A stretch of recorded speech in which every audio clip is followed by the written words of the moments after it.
de campagne 2013-2014. Et ce plan fait suite à une campagne 2012-2013 qui était bonne dans l'ensemble. La pluviométrie a été régulièrement répartie dans le temps et dans l'espace.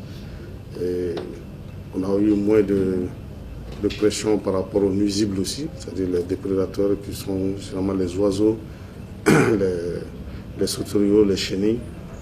Bon, il y avait une menace qui planait, une menace acridienne qui planait, mais Dieu merci, cette menace n'a pas eu lieu, n'a pas été suivie d'effet. Maintenant, par rapport à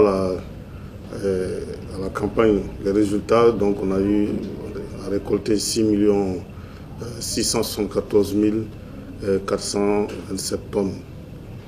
Ça, c'est toutes céréales confondues. Et 449 000 tonnes de coton aux graines.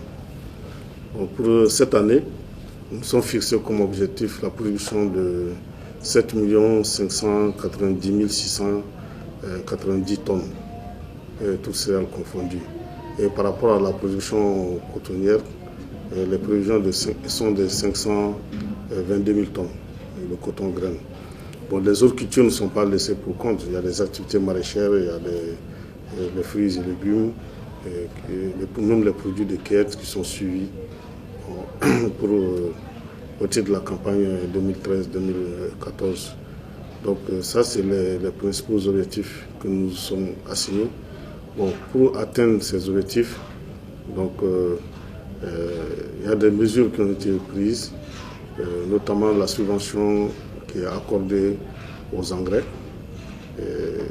de sacs de 50 kg à 12 500 francs, et aussi aux semences de maïs hybride que l'État a accepté de subventionner à 50%. Bon, la fumure organique aussi est subventionnée à 50%.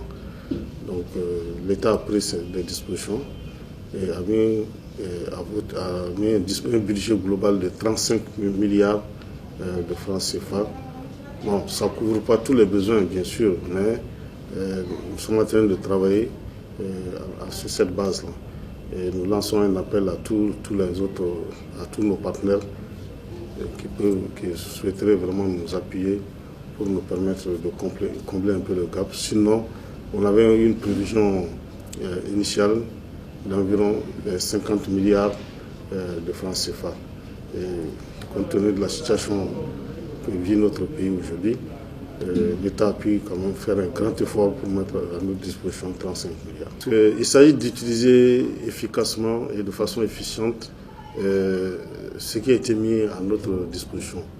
Et si on arrive à le gérer correctement et que les doses recommandées à l'hectare sont respectées par les producteurs, et aussi les tentatives de fraude et autres, qu'on puisse vraiment mettre fin à tout ça, je pense qu'avec les 35 milliards peuvent couvrir une grande partie de nos besoins, pas toute la totalité, mais une grande partie des besoins, parce que ce n'est pas toutes les cultures qui sont concernées, c'est essentiellement le riz, le maïs, le mil sorgho, le coton, le blé.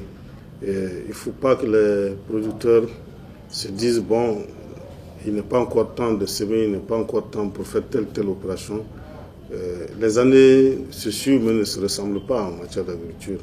Donc, toute pluviométrie qui va jusqu'à 20 mm, si la hauteur de pluie atteint 20 mm, qu'il n'hésite pas, il faut aller vraiment vers les semis.